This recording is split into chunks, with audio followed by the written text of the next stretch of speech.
Hello, everybody. My name is Hanif Knight, and I'm here with Hugh Knight, the two co-founders of the TAP project. Hello, hello. We are now beginning our bi-weekly podcast, just to kind of go through the project. Hopefully in the next little bit here, maybe in about a month or so, we'll have some video to show, showcasing, and we just kind of want to give you guys an update. That's the whole purpose of this thing, is to kind of right from our mouths to discuss with you guys kind of this, the TAP project, some updates, crypto, anything along those lines, gaming, PC gaming, anything, or even the state of kind of cryptocurrencies and blockchain technology as well. So just a disclaimer, just so everyone is aware, the stuff that we will be talking about, it's going to be super light. We want to keep this fun, energetic, entertaining, make some jokes and whatnot, but this is not going to be any sort of, trading advice or legal advice or anything like that. This is just two guys who, are the co-founders of the TAP project, bantering in, throughout the whole time of this podcast, we were going to, discuss startups, kind of what we took, kind of any things that we ran into, a review of our project, any things that we would have changed as well, just kind of light talks. So this is not any sort of advice, so just putting that out there. This is not built in stone, right, Hugh? Yeah, no, not built in stone. Just remember this. These are just our opinions as two co-founders, grassroots co-founders. Just kind of our adventure in the crypto world, the project world, the blockchain world, whatever you want to call it. It's just because you usually don't ever get access to co-founders of the projects. Like you might see a tweet from them here or there, but if you go to our Telegram channel, plug, you have full access to us, and now you've got access to kind of our thoughts and what we're working on and how we're doing things and how we're kind of thinking and processing the project and the entire crypto world. Yeah, and we want to make this super open for everybody, right? And that's kind of what we've set day one in our Telegram channel, t.me//tapcoin, that we always want to, make ourselves very transparent, super open. Hugh also, he was super obviously busy, but back, a few weeks ago, you've been running the developers kind of thing, kind of getting people to speed on whether it's Solidity or Java, or working with Ethereum and stuff like that, because, that is super rare, and there's not a lot of people that are actually doing that. So Yeah, for sure. And if anybody is following, I'm sorry I haven't put a blog post out in a while. I've just sort of been a little busy, but I'm hoping to kind of sneak some more blog posts in there and kind of get those that are interested in Solidity up to speed. And hey, if you are catching up to speed and your Solidity skills are getting pretty ninja, just hit us up on Telegram. I'd love to hear from you. Maybe there's an opening for an additional dev, so you never know. Perfect. So we'll get down to the items for the day today. We're just running a quick little short intro podcast just to get everyone up to speed. But we'll discuss the Tapcoin, a little minor update. Topic of ICOs, kind of its current state as well. Blockchain gaming with an article that was released, and I think we put that out in our newsletter as well. And then kind of something that came in, I believe it was today or yesterday, where China's blocking cryptocurrencies and ICOs and stuff. So we'll first hit it out with Hugh. And for those that do not know anything about us, obviously, Hugh is our lead dev as well as co-founder. But we'll hit it out for Hugh with any sort of Tapcoin updates that you can run us on without obviously major spoilers or anything like that. But what can you let us know about, Hugh? Yeah, for sure. So one of the major things that hasn't been really broadcast is the API. So we've gotten what we're happy with the initial API for the platform, and so we've been able to document it, code it, and provide it for the plugin to be built. So for us, I know the project, Anna and I were just kind of all smiles. It's a huge milestone, and it's actually ahead of our roadmap. So kind of pat on the back for us. And I'm looking to push another update to the platform. So if you're on the platform, you stay on there, you'll see that it's going to be it's going to be forming right in front of your face. We've got the alpha out, and every couple weeks we're trying to push live features so that you can see it. One of the things that I'm going to be pushing out this week is kind of a tour. So I guess they call it an onboarding type of thing. So when you come on the platform, it's kind of bam right in your face. And so it kind of guides you on, this is what the navigation looks like. This is what, so like any application, it eases you in and kind of helps you feel your way around the app. So that's one of the good things. And it's just working out some of the bugs, just heading towards the MVP roadmap and trying to make sure that we align that with a plugin and hit those dates and targets. So. Right, and as far as I know, we are still definitely still on pace to hit our targets, which is super exciting. We're still on set for Q2, as illustrated in our newest roadmap. You can visit it at www.tapproject.net. It's right at the bottom. Our newest roadmap, we're on pace for that, so go check it out. And I'm pretty excited about the tour as well, because we are going to be getting a lot of new people into the crypto space, especially into facilitating the gaming avenue as well. So, there's a couple things that they have to figure out.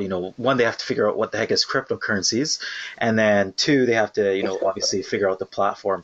And as we discuss it, going into the matrix or going down to the rabbit hole, there's a lot involved in cryptocurrencies. We want to make it as, simple so to speak, or gamified a little bit, right? So to say, this is something that you are familiar with a game. When people play games, they're familiar with tutorials. Press forward to move your character, press this analog to rotate the camera, and then you fully get into it, right? So I think that exactly. That tour will definitely be a good help for people to see, okay, this is what the potentials for the platform are. This is something that the platform will be used, or vice versa.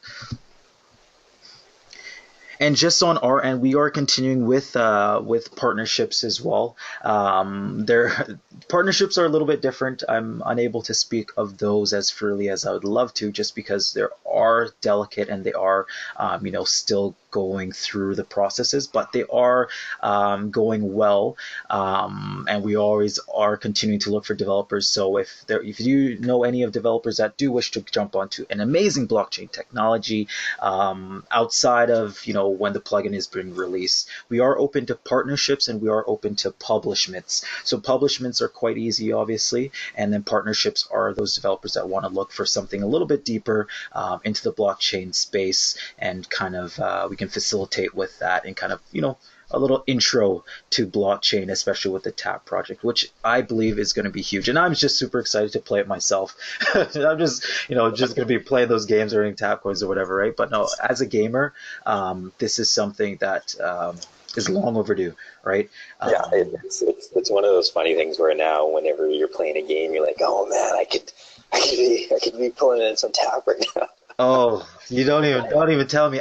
There's so many games that I'm playing right now that I'm kind of like, wow, I've already, unlocked the the hidden or the DLC or whatever it might be, and now I'm just stacking up on their earned currencies.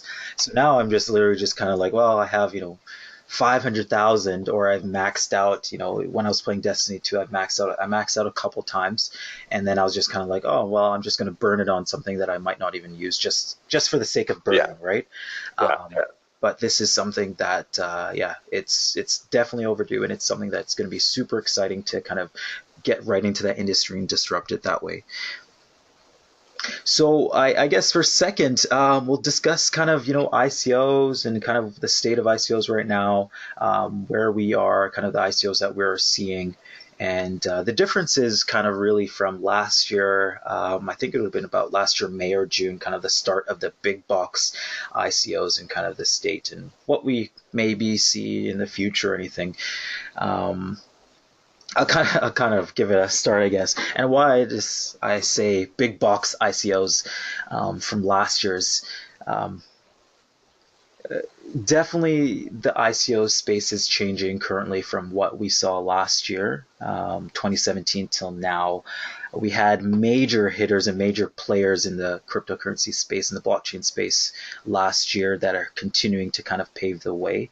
And, Yeah. those opened up with, 250 million, 150 million, 70 million in two nodes or whatever, two little, Yeah, yeah. um, 15 minutes of just pure bottleneck and everybody panicking, just hitting the button to try and get their contribution, and then nothing going through. like that was just madness and craziness. And do I don't know, do I see that being the case this year again? No, I say unlikely. I don't know about you, Hugh, but I definitely say unlikely. I don't think we're going to see those 200 million, 250, 500 million. Well, okay, Telegram is apparently trying to do something, but anyways, we'll move on to that because that's a whole other level. That's another discussion. But Yeah, that's like a $250 contribution. holy smokes! But do you see that kind of in the play in the cards? No, I agree with you. I don't see it happening. I think there's a couple things. One, contributors are getting. It's not like they weren't, but they're getting smarter. They're taking the time to actually look into projects. They're taking the time to grill the project, the white papers, the founders, team members to figure out, okay, well, is this, are you trying to build, the next Star Trek Enterprise, or, are you trying to build something that's actually doable? And then the other thing is, that's sort of in everybody's mind is this a scam? After 15 minutes after it officially closes, is the website gone and the people are nowhere to be found? Telegram is shut down, right? Yeah. So And that's super important. And I think it's super important to do your research. And we always encourage people in our groups and whoever's following us, do your research. We're not going to try and push you to do anything. We're not going to try and push you to contribute. We want you to do your research, and we want you to actually look into our project and see if this kind of aligns with the vision and goals that you want to be kind of when you put into them, right? Because we are a platform first and we are a project first, and that's one thing that we're going to stand by, is we are a project that's pushing a business and kind of pushing this forth going forward. So we're not going to push anybody to say, oh, put it so that your tokens can be whatever, right? Like, we don't even go down that angle. And I think that, and I'm hoping that's going to be the change in the space going forward, especially in 2018, is people are going to be really looking into those projects that can actually make a valuable impact into the blockchain space, like a valuable impact. It's not going to be a project that's going to say, oh, give us this to we'll send 8 guys to the moon and then we'll dig up this. Well, you know what I mean? Like, something that's so not feasible. Like, let's get something into the blockchain space that we can get a major impact, change, the dynamic of some sort of industry currently right now, and move forward with blockchain technology. That's the way it should be, right? That's the way ICOs should be. Yeah, I completely agree. Like for us, when we were kind of starting this project out, we had a business structure and a business process and plan behind it, and so it wasn't built around a crowd sale or a contribution. And I think the concept is there, right? To take ideas that disrupt industries and to help spread the idea and help it get funding that wouldn't be able to get funding unless you lived in Silicon Valley, or your house is next door to Bill Gates or something like that. And to take that and take real entrepreneurs that want to change and to create something. I think that's what essentially what crowdsourcing, crowdfunding, contribution, ICO, whatever you want to call it, is really about. And the summer of craziness or whatever, everybody just kind of lost their mind, and I think now you're kind of getting back to that real concept of, okay, is this a viable project? Yeah. Like, was this project realistic? Not how much I got to get in because I'm going to make X50, and now X50 minus X50 nowadays if you're not too careful, right? So Minus X50. Instead of Lambo, you should be saying like Honda Civic. Not that there's anything wrong with Honda Civic, because I have hey, one, I but had a, I had a because I have one, right? But you know what I mean? Like it's totally yeah, that space. Like you're not. It's definitely not.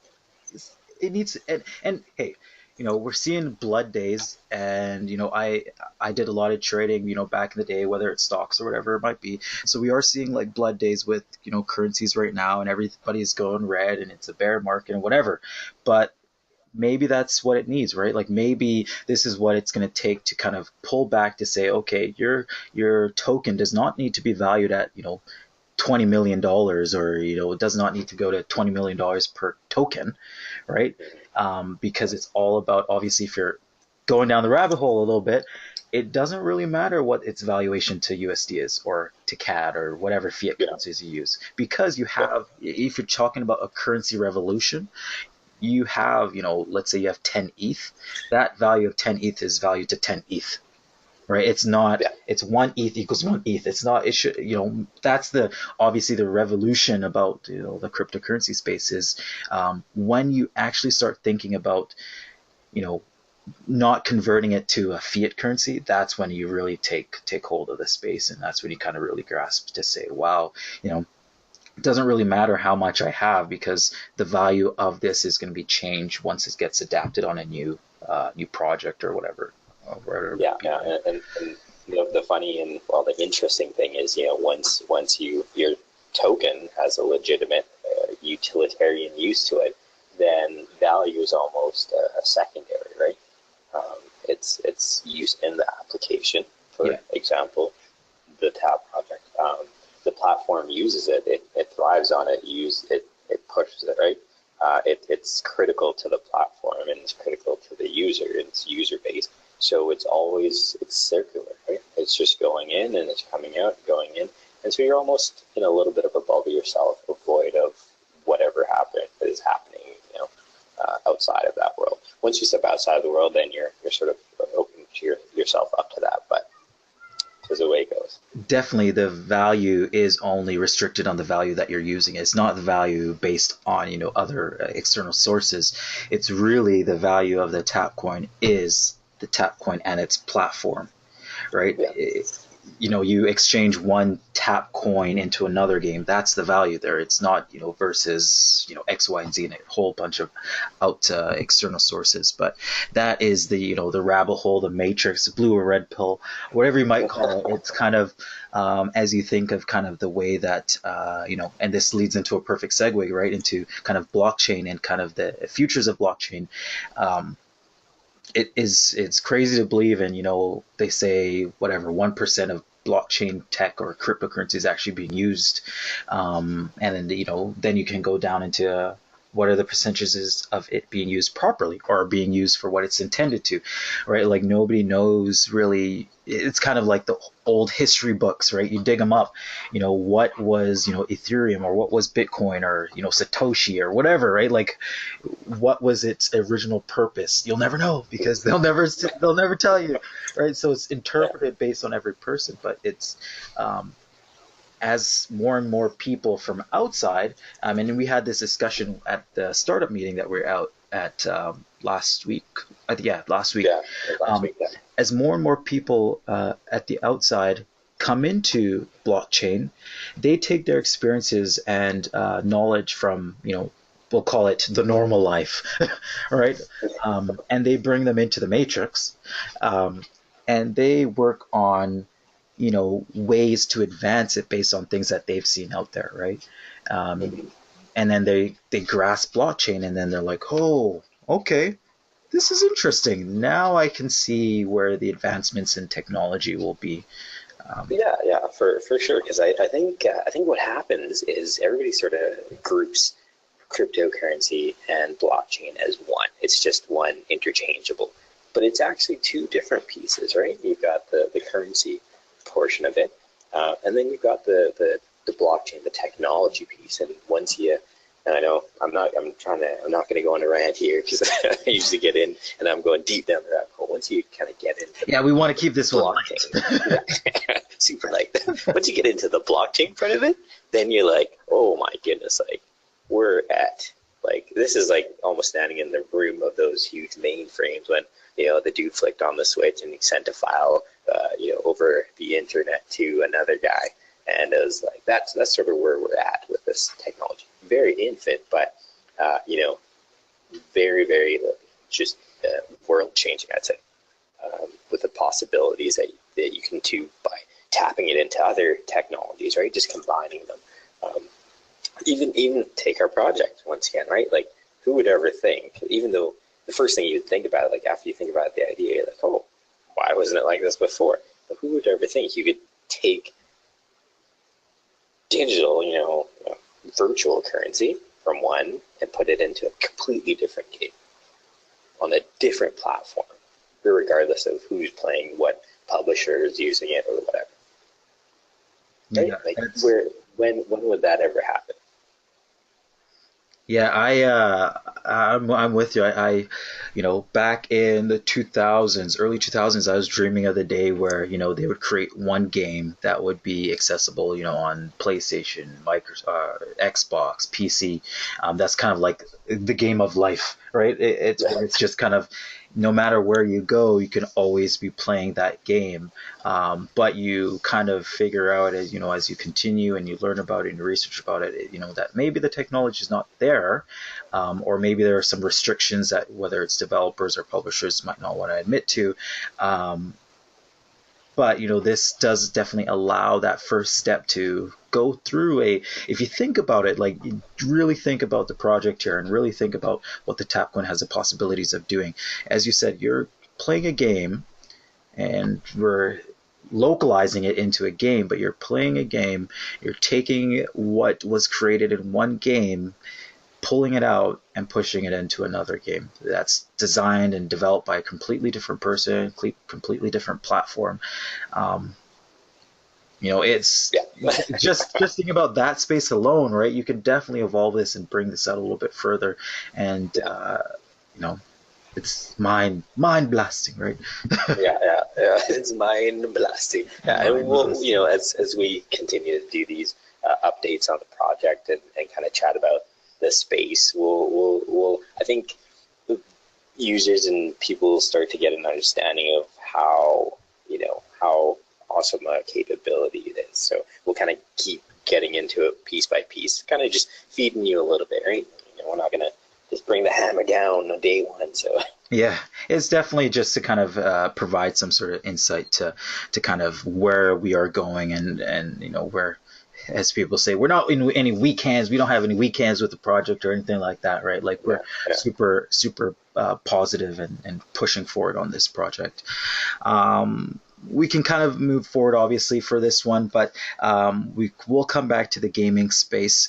But I believe there's some news that kind of came down and we are not trying to create any FUD or anything like that, but we are just run for the hills. But we were just obviously, just for discussion wise, that article I think came out yesterday or today. China's looking to ban, obviously again, blockchains and cryptos and trading and ICOs, and they are trying to do their best to ban everything like that. But what do you? I have my take on it, but I want to hear kind of what you have to say about that. I can sort of see I guess what they're trying to do is keep control of something that's decentralized and can't really be controlled so easily. But they're trying to keep the illegal stuff out of it, right? So from external funds coming in from all over the place, because for a bit, you have to admit, there was a bunch of arbitrage opportunities, right, on the the Asian exchanges compared to the, let's say, North American exchanges or whatever. And so there's lots of opportunities, and they're not getting in on it. So what's the only thing that they can do is ban it, right? Yeah. And it's one of those things. And I read a funny kind of a side note article on even the India ban, which actually wasn't even an India ban. They just said, we're going to do the same thing and stop, try and stop money laundering. Because then you got the exchanges in India, saying, hey, what do you mean ban? They didn't ban us. They're just trying to, cut down on the crime, which is fair. That's fine. Yeah. Right? It definitely makes sense, and obviously our approaches are very westernized based on kind of we're not really living in those countries, so we don't really get a full grasp. But what we hear, obviously, is that China might be they ban a lot of things, or they're very controlled in terms of specifically things what they want, and that's obviously Western news. But if you think of it this way, and as you said, they want to get a piece of it too. My thinking is that they want to kind of control it until the opportunity that they can present to actually push something themselves. To be honest, that's how I think it. It's they want to control the outsources, figure what exactly what they want to do as as a government or whatever, and then push something onto the blockchain or cryptocurrency or their own token or whatever it might be, and have it kind of like, okay, outside sources will be regulated, and if you are caught using these, blah blah blah. But hey, look at our token or look at our coin or whatever. Use us, do us, right? That's just kind of my thinking, and kind of obviously reading Western news based on kind of what has been done in the past with certain things. That's just kind of the first thing that comes to mind. I don't think it's, I think blockchain is here to stay. I do. So I just think that they obviously want a piece of it, and yeah, everybody wants a piece of. Oh yeah. Everybody wants a piece. Like you hear about like Venezuela. Hey, we're gonna do our own nation or currency, and then on the backhand side of it, they're going around shutting down mining houses and flipping them and turning them into their own mining operations. Right? So yeah, what are you gonna do? Everybody wants a piece of the blockchain, the decentralized, the technology, the currency, the fact that it's so new and that unless you were following it for a long time, it's like you don't want to miss out, right? Yeah. It's almost like you take for example the currency side of it, the stock market. When we're around, we missed out on all the excitement, and now it's kind of revamped, and those that were in it are like, oh, hold on, first go around was awesome. I want to do this again, but I can't because I can't control this. So how do I contain this until I can do something about it? Right? Yeah. Exactly. It's kind of, some things might be slower for other people to catch up, especially for governments or whatever it might be, but they definitely want to kind of get in and see what it's all about, and, make it use for their advantage is my thing. And there is going to be obviously some fear and uncertainty and doubt, FUD, about it. And kind of everyone's like, oh, what's happening? But it's, throughout this whole time, I've not been shaken. I've been, it's funny to look at it. I see, I traded stocks for a number of years, and, you see, oh, you lost 2% for the day. And you're like, like you're pulling out your hair and everything, right? But I've been through, since ETH came out, oh, holy smokes, maybe about three or four 50% dips in ETH. And I did not lose, one blink. Maybe at the beginning when I lost 10%, I was like, but it's mass panic. Yeah, exactly, right. But it's just natural. It's a natural swing of things. And if you look at the volatility, this these dips are correlating with the volatility. The stock market volatility is so low, and the dips are so low because it's correlating. There's corroborating factors there. But with the cryptocurrency volatilities and everything, obviously news and everything plays a part. But these volatilities are pretty normal, in my opinion. So like it's just is what it is, and you can't. I agree. I think the only time anybody really should or really panicked was when there was like a flash dip and it went down to like 10 cents or something. They were like, "What is going on?" Right? Yes, yeah, I remember that. Yeah, but other than that, like this is just any new new technology. Like if you think about it, they're saying, okay, well, we want to block the currency, but nobody's blocking the technology. if you look at it from that standpoint, you realize that it's not going anywhere, right? Yeah. It doesn't matter what happens. Blockchain technology, decentralization, population consensus it's not going anywhere. It's just the currency that everybody's like, oh my god. But take a look, dive into the rabbit hole. Come in, join in. You'll see. This is exciting stuff. It definitely is. And for our last item of our first podcast of the day, we'll talk about the article. I believe we put that out on a little link in our newsletter, but they came out with 2017's kind of premium digital market and the revenue that the gaming industry kind of got with last year. And so I'll lead out with some numbers here. So PlayerUnknown's huge game currently sits at, I believe, about maybe about 2 million players a day or something like that. No, something like that. It's still running rampant in terms of the amount of players that it's receiving per day, and I think that's about 2 million, or just a bit over. You want to hear the funny thing? The funny thing is that PlayerUnknown is in beta still. Oh yes, I know. I do know. A group that I play with, we kind of joke about that. To be honest, they probably would have still been in beta if Microsoft hadn't pulled them up on the console. As soon as Microsoft pulled them up on the console, they pushed a new map, they pushed a bunch of new guides, they pushed pushed the update, because I think they were comfortable sitting in beta. Just gonna say that. They came out to whatever 30 million on a beta game. Like when does that ever happen, right? So I think they were, but they took in $714 million, not on the game, but just on the extra sources that players paid for, whether it's crates, boxes, clothes, whatever, keys. That's what they took in last year. That's what this article says from PCGamer.com. Premium digital market, $714 in 2017. We can go down to Overwatch, which was $318 million in 2017. Counter-Strike, $341 million. Destiny, $218 million. Grand Theft Auto, $118 million. And if you can go down, it talks about the winning markets weren't even those that were paid for. The winning markets were the free-to-play. So these games, which are already free, League of Legends, did $2.1 billion. 2.1, and this is a free game. So players download this game for free, and obviously they're paying for microtransactions, paying for skins, paying for characters, paying for whatever.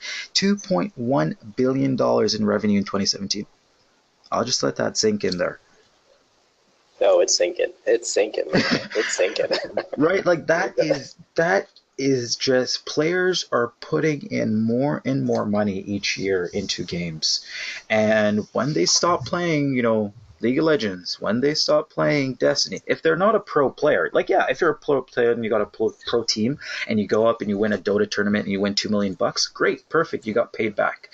But if you're not a pro player and you're just decent and you spend, $20 every month on, a couple new characters that come out, and that's it. Whoa, what else are you getting back? This is where the Tapcoin fits in perfectly. This article sums up exactly what the Tapcoin wants to do. Get in there. We do want to, obviously, because obviously these numbers don't lie for the developers and the publishers. So they're going to be screaming back and say, hey, we want this, $714 million. So yes, we understand that. We do, and we are giving percentages to developers.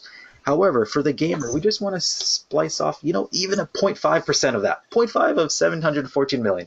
I'm not going to do the math, but that seems like a pretty big amount, right? Yeah, I agree with you. I think for the platform, for when we're talking, I think for us, being able to sit down, play for an hour, get up, go out for dinner, and that dinner is taken care of or paid for because you were playing. Oh, I don't know about you, but for me, it's simplest. That's what I want, right? So to get 5% of that bazillion, that's a huge. That's a huge market, man. It's a definitely huge market, and we're coming in here, coming in hot, and we're going in, and we're going to be disrupting all that we can do. We're going to be making some changes, go right in, making people talk, maybe Yeah. making developers think. And if they don't jump onto us right now, they're going to miss the boat. And that's exactly what we want to do. We want to take these numbers. We want to have tap coins sitting in there. We want to have gamers getting paid back. We want developers to get paid. We want the console wars to be end. We want an integrated system of a digital currency, universal system of gaming currencies that I can spend my time in this game, pull it out on mobile. You know, the Wii, not the Wii U. What's the newest Nintendo game that came out? This console. Uh, Anyways, you know how they pull that yeah. out from their homes and they bring it on the bus and you can still play it. That is Tapcoin. We want that as a full system from all consoles, mobile, PC, gaming, everywhere, to be able to pull that out and that push that into where the different avenues, right? So it's super exciting, and we're super excited to kind of push forward with the technology, and that's kind of where we'll go with this one, right? It's It's super exciting. Getting it in there, and like you said before, for the publisher out there, any publishers listening. By the way, if anybody is listening has any contacts for Player Unknown, just pass it to us in Telegram. We'd love to have a chat with them. Just going to throw that out there. But it's one of those things where, as a publisher, for the platform to integrate into a game, it's not taking over their currency or their game economics. It's, if anything, it's adding benefit to it, right? It's an additional revenue source for them, right? So you take indie developers that don't make that list, because for the names that did make that list and are pulling in millions and billions, there are how many that aren't pulling that stuff in, right? This is giving them an opportunity to create that revenue stream so that they can continue to create games. And in the same sentence, those that are on that list and integrating the tap platform in there,